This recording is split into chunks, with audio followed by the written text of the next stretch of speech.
Guys, Somnath કિચનમાં આપ સૌનું હાર્દિક સ્વાગત છે। તો આજે આપણે બનાવવાના છે વઘારેલો રોટલો। તો જો એના માટે મેં લીલી ડુંગળી લીધી છે, ધાણાભાજી છે, આદુ મરચાંની પેસ્ટ છે, લીલું લસણ છે અને સૂકું લસણ છે અને રોટલો છે। મારી પાસે બહુ નહોતો એટલે મેં ઓછું બધું નાખ્યું છે। તો આપણું તેલ આવી ગયું છે। તો અહીંયા આપણે થોડા રાઈ જીરું નાખી દઈશું, હિંગ નાખી દઈશું, પછી આપણે નાખીશું લીલા મરચાં ને લસણ ને ડુંગળી ને બધું, અને આ છે આપણે લીલી ડુંગળી તમારે બધું લઈ બધું સોતળી લઈશું આપણે પહેલાં એને।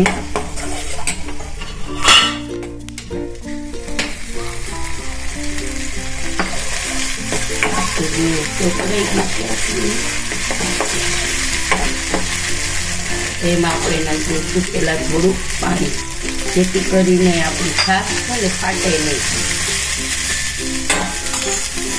હવે નાખીશું આપણે છાશ,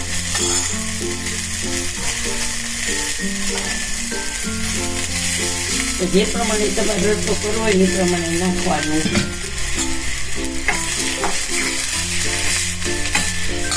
એમાં નાખી દઈશું આપણે મસાલો બધા, લાલ મરચું, હળદર પાવડર, ધાણા જીરું, એક તીખા થશે તો સારું લાગશે।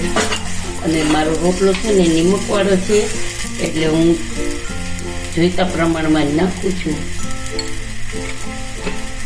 કારણ કે આમ રોટલામાં નિમક વધારે હોય એટલે આપણે ઓછું નાખવાનું, છાશના ભાગને જ નાખવાનું। હવે આપણે એને ઉકળવા દઈશું।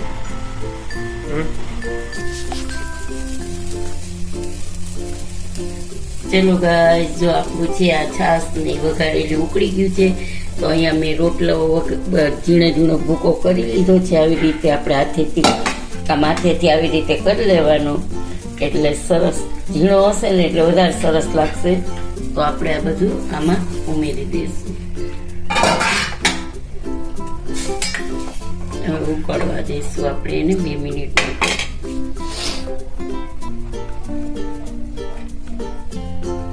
થોડાક ધાણા ભાજી નાખી દઈશું।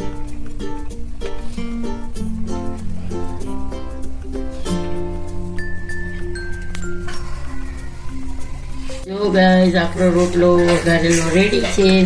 અને આટલો રસો તો આપણે જોઈએ જ, હજી ગેસ કરી દઈશું ઓફ। અને હજી તો થોડોક ઠંડો થશે એટલે વધારે ઘાટો થઈ જશે, તો આપણે ઉપરથી ધાણા ભાજી નાખી દઈશું। તો જોઈ શકો છો ગાઈસ કે તમે આપણો રોટલો કેવો સરસ થયો છે। તો આજની રેસીપી તમને કેવી લાગી તે જણાવજો, સબસ્ક્રાઈબ કરજો, લાઈક કરજો અને શેર કરજો, અને કમેન્ટ બોક્સમાં જરૂરથી જણાવજો કે આજનો વિડીયો તમને કેવો લાગ્યો।